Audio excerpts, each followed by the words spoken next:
Hi. I'll keep it brief because the wind is blowing right into my head. I've had a suspicion for a while now, and it seems like it's being confirmed. Because you know that KTM also owns Husqvarna, and even though officially Husqvarna exists to sell more motorcycles in the United States, I think that Husqvarna is also there to test things out a bit so that later, if something works well, those good solutions can be transferred over to KTM.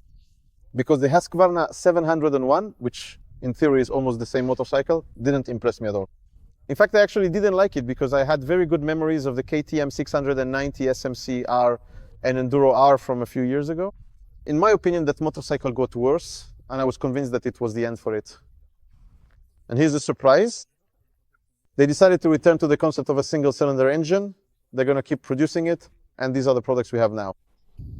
It truly seems that the dedicated guys at KTM just genuinely needed a bit more time to meticulously refine absolutely everything, to make the engine both incredibly linear and remarkably smooth, but still give that powerful kick we truly need.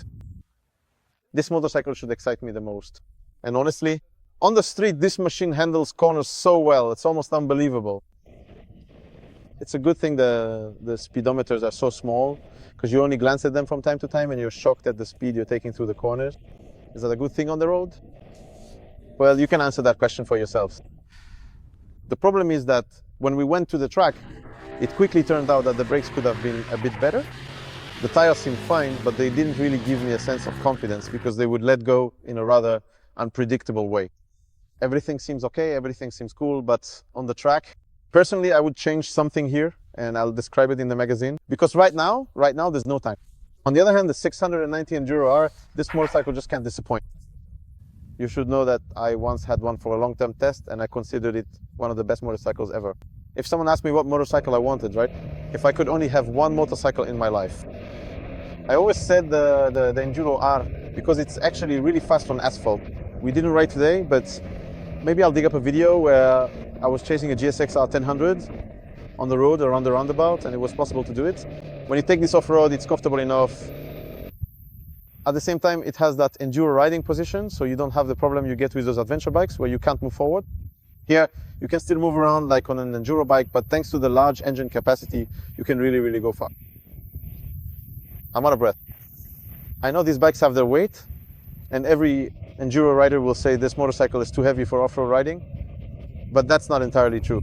In a rather strange way, I tested that today by riding in the sand.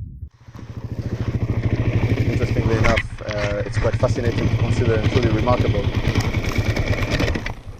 Hey! Take it, take it, take it! Oh, that's okay. Honestly, for an adventure like this, it was actually quite comfortable. Technically, it's the same machine, but in my opinion, the concept with the big wheels is much better because we expect a lot from it, both on the road and on the street. And here, this engine, we think it should be, a single cylinder, twist the throttle, and immediately, wow, it should just happen. You have to rev it a bit. You also need to get a feel for it. It's a bit different riding this motorcycle compared to the big Enduros from many years ago. We don't have that punch at the bottom and in the mid-range, but on the other hand, the engine revs high. We can ride this at 190 kilometers per hour without any problem. But this is a machine that, in my opinion, is one of the best motorcycles overall. If I had to choose one motorcycle in my life, I've always said it would be the 690 Enduro R, and I think that's still the case. The suspension and engine have been slightly improved. In this case, I don't know, maybe it's a matter of gearing. I'll find out tonight at dinner with the engineers whether it's really about the gearing.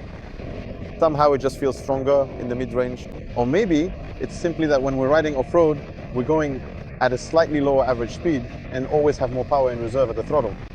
So this one, 100% yes. This one, also good, but just not for me. Maybe for someone who really wants this kind of motorcycle, cool, but not forever. This one, yeah, it's fine. Let me describe everything in the magazine, probably in issue 3 already. I'll explain to you why I like the 690 Enduro R so much, and why, surprisingly, I prefer it over this motorcycle, which, by the way, looks fantastic. That's it. I'm off.